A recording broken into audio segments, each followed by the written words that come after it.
So let's get into your reading here. I feel like the major focus for the next 7 days deals heavily with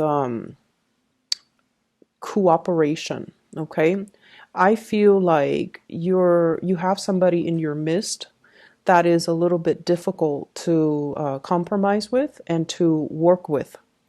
I see the energy of somebody who is dragging their feet, like they're very slow to act, and I feel in the more extreme sense they could be a little bit lazy. And then in a milder sense, they can just, take their sweet time. They don't really do things with a lot of urgency. And so I see this image of a polar bear, and it's just sitting in one place, and it's just, snacking on the salmons, and it's not really doing much. And I feel like you're nudging the bear. You're like, get going, get moving, do this, do that. And I feel like the person is just taking their sweet time. They don't do things with a big sense of urgency. I feel like things around your home environment could be, not as clean, as orderly, and as organized as you need it to be in order to function. And I feel like this is your office. This can also be your home environment. I feel like somebody's leaving stuff out, dishes, dirty laundry, and they're not really pulling their weight or doing their due diligence to pick up after themselves and to, chip in with the housework. I also feel like there might be a lot of work from your end where the house chores and things like that is neglected. And it's showing up greatly in this card here, the Empress. She rules the home, and she rules like a neat and orderly environment. And this is pretty much, owning your space, claiming your space, and putting things away where they belong. And I feel like you're coming to a head, you're coming into conflict with another person that you might share space with. So if you're co-parenting, you could also be, sharing that space.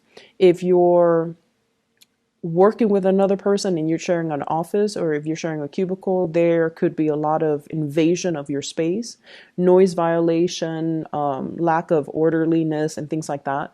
And I also feel like, you're doing your part to really take care of the home environment here with the Queen of Pentacles, and the other person with the Five of Pentacles, they're not really chipping in. So there's like disputes and arguments about space, about orderliness, about cleanliness in the home front.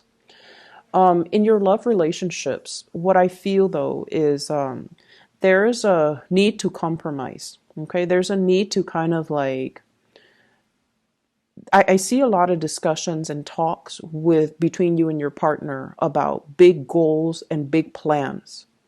Where are we going to live? Where are we going to buy property? When are we going to settle down? When are we going to, start building a family? So I see you and your partner talking a lot about plans, dreams, aspirations. If you're not in a committed relationship, I see you're getting to know somebody, and you're finding out, about their dreams, their passion, their long-term goals, and about where they're planning to be, what they see themselves doing in about 5 years time, 3 years time. And I feel that the person that you're dealing with, we have here a fire sign, Sagittarius, Aries, or Leo. This is somebody who is, a leader in their own right. Okay, so this is somebody that leads the way, that takes charge, that takes a lot of initiative. When it's in the reverse position, it's somebody who might be going through some type of a inner conflict, or some type of they're experiencing some type of blockage in their own life, and they're questioning their sense of direction. They're questioning, what are my skills? What am I really good at? What do I really want to do? I see this as somebody who is who has a lot of ideas, and I feel like they initiate or start a lot of things, start a lot of projects, start a lot of get the ball rolling on many things, but they might have difficulties finishing them. So you're dealing with someone who's a little bit scattered, and I feel like unless they take the time to really figure out their strengths, their weaknesses, their passions, and the things that they don't want to do, it's going to be really hard for this person to arrive at a sense of direction when it comes to overall plans and how you fit into their life goals and how you fit as a relationship partner into their life trajectories.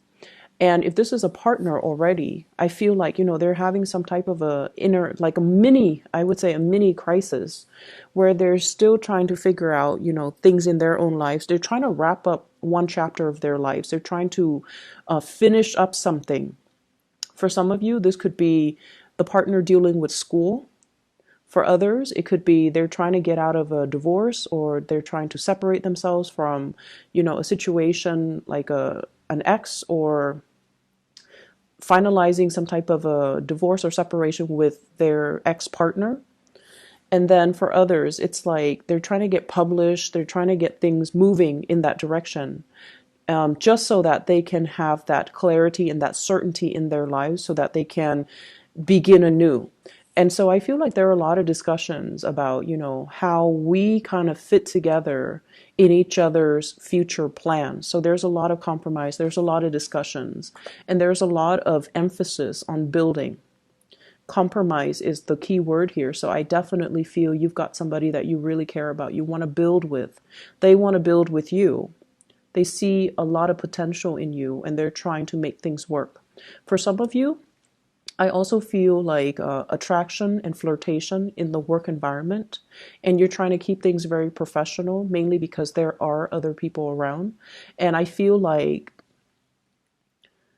you're being really smart about it because, work for you, you guys are like the workaholics of the zodiac.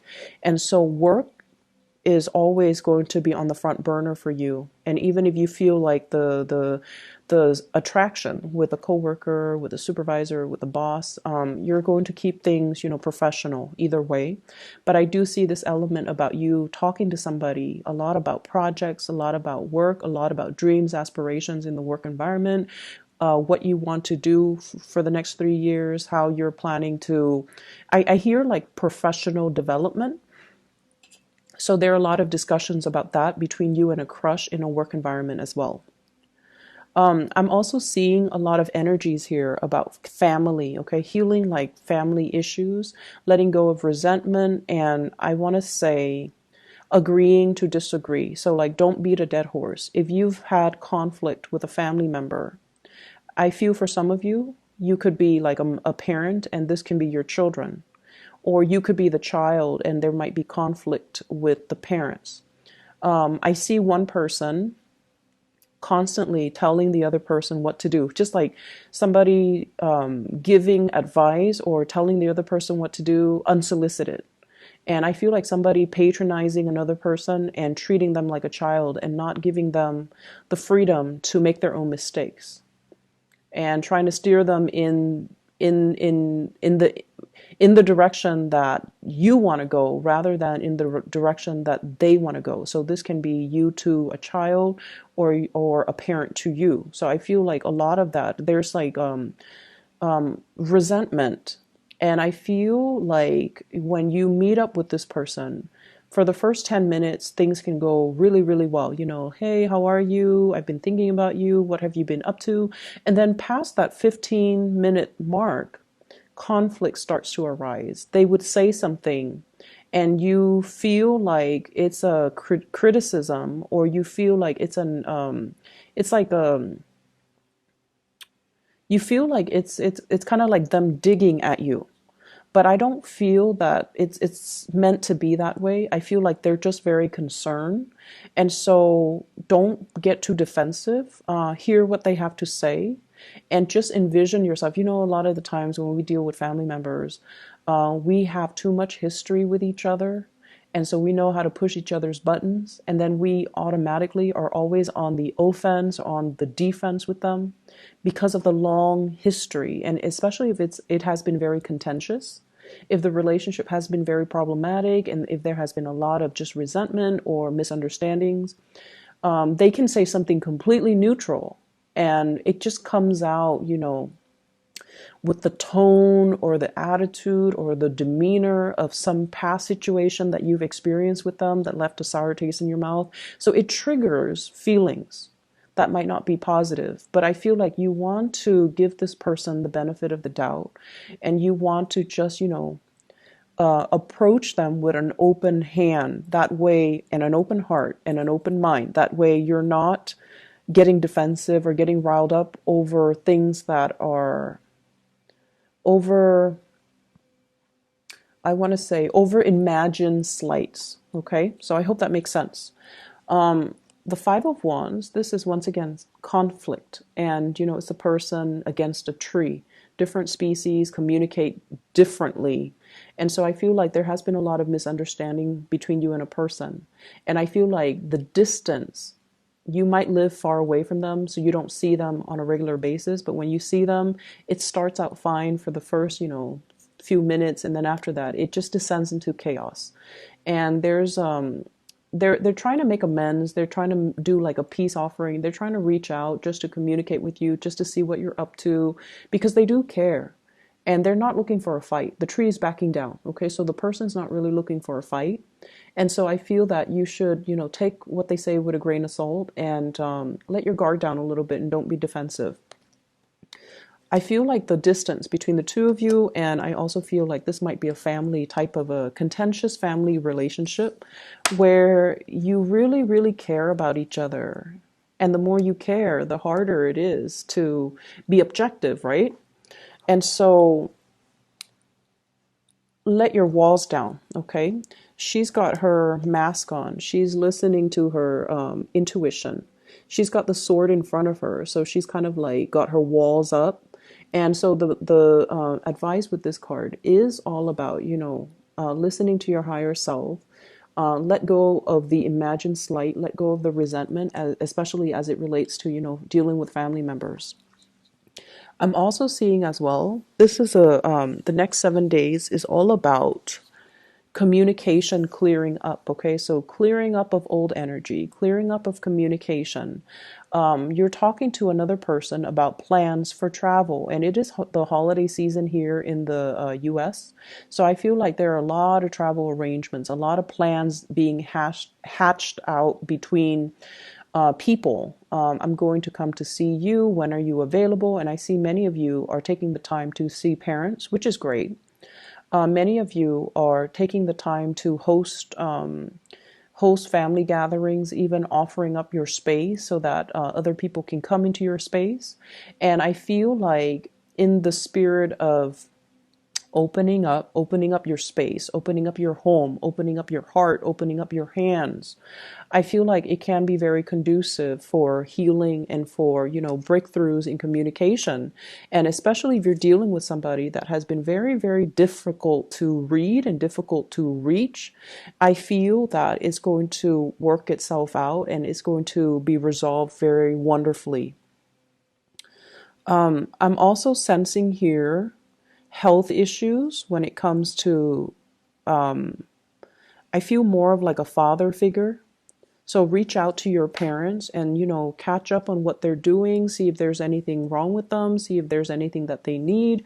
I see a lot of people who, if your fathers are still around, there might be, it's like he's craving some attention. He's kind of like, hey, come see me, but he doesn't really want to express it. Okay, so it's like the stern paternal figure that doesn't really like to reveal his emotions and doesn't really talk about his emotions.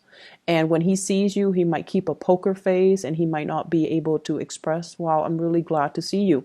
So I feel like you might want to, maybe that message applies to a few of you, but it's important that you try to reach out and see if there's anything he needs, if there's anything that you can do.